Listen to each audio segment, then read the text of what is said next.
Hi guys, it's Mack Million within the darkroom with Mack Photos.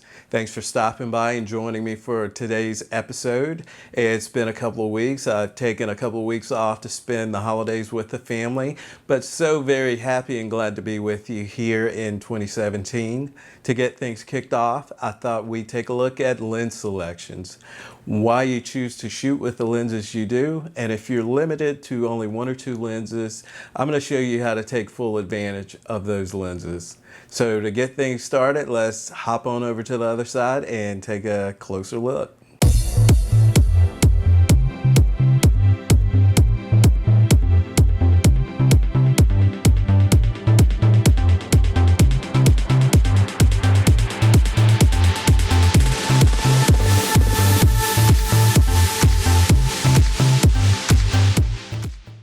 Hi guys, so here we are over in Capture One, and I pulled up a few images that were shot over the past year.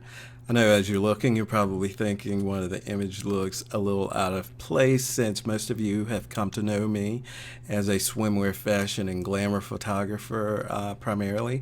But believe it or not, my career as a photographer actually began as a wedding and family portrait photographer. To this day, I still love shooting weddings. But I thought this would be a great example as we discuss portraiture photography and the elements of portraiture photography. So we will delve in and take a closer look at this particular image. This is a classic or ideal portraiture image. This background almost takes upon the look of a muslin or abstract background, almost as if shot within a studio. This is accomplished by using a telephoto lens. This was shot with a 70 to 200 millimeter f4 Sony lens. Most persons think that to achieve this look, you have to have an aperture of 2.8 to get this compressed, blurred, or bokeh in the background, and it's not necessarily true. As you can see, the attention on this image is drawn entirely to the subject here.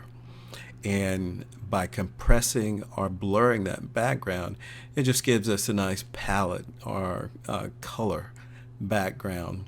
There's no detail there, but all focus is drawn to the subject. Here again, this is typical or classic look of portraiture photography. This technique really works well when working with any type of portraiture, be it weddings or family photos, when you're shooting in a location that's maybe less than ideal or not so scenic.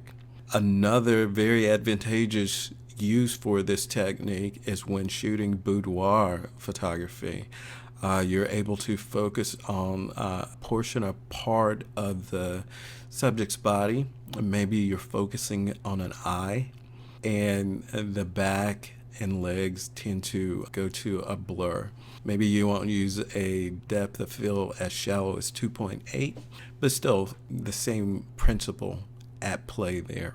As we move over and begin to look at some of the other images that I shot, as a matter of fact, this image and the other three images that I'll be showing you were shot using my 24-70, it as well as an f4 lens. First Sony zoom lenses that hit the market only had a minimal aperture of f4. This particular image was shot at an aperture of f5.6. I was approximately 5 to 6 feet away from the subject. As we look at the background here, we'll notice that we have more depth of field to our background. We're actually able to see beyond the subject, the model here, beyond the piano as well. The piano still has clarity and definition at the back of it. As we begin to look at the cactus in the background, we start to see a slight blurring effect. As we look at the cactus that's a little further in the background, more blurring, and as we get to the mountains, even more blurring. From that same shoot, this is a horizontal image. There again, shot at f 5.6. I believe I was at 51 millimeters for this particular shot. But there again, we have the detail and clarity of our subject. The depth of field, we have a greater depth of field there again, capturing clarity and detail, those all broken down keys and hammers in this piano.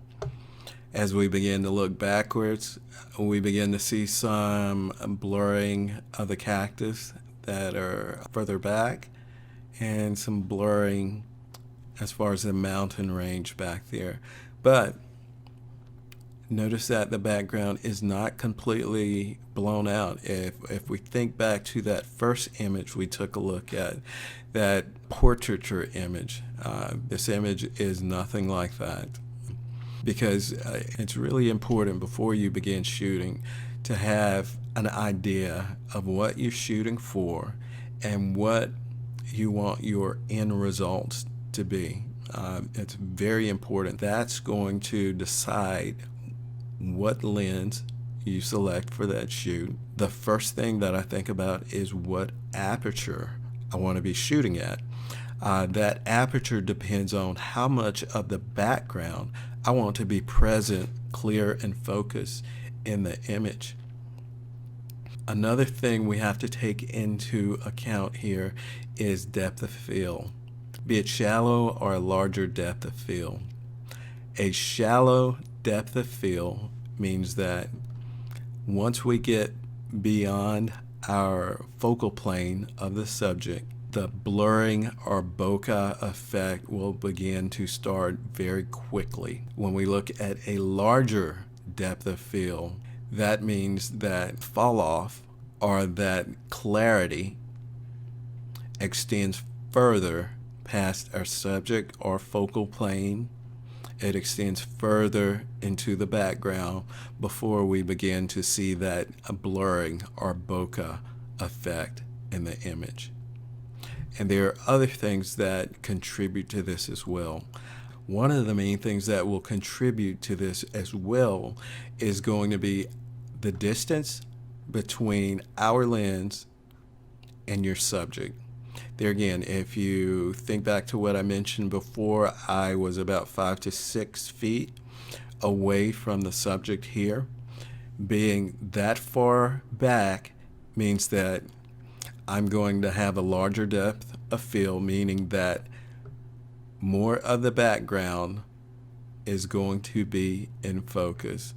If I move closer to my subject, then my background will begin to blur very rapidly, and more of the background will have that out of focus blur or bokeh effect to it.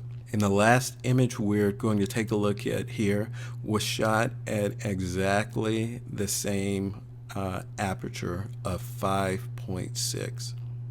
But notice how we have more of a blur or bokeh to the background compared to the previous image. So if I were to do a comparison, both of these images were shot at aperture 5.6. The image on the left has an ISO of 200. The image on the right has an ISO of 100. The image on the left was shot at 63 millimeters. The image on the right was shot at 63 millimeters. So the exposures are almost identical with the exception for the ISO. So why is it that the image on the right has more of a blur, a bokeh to it, than the image on the left? Well, the reason for that is because of the distance I am from the subject. The image on the left, I'm at approximately 5 to 6 feet. You'll notice that by this being a full body image, meaning I have to be further away from the subject in order to capture the full body of the subject. The image on the right is more of a 3/4 shot. The image on the right, I was approximately 3 feet away from the subject.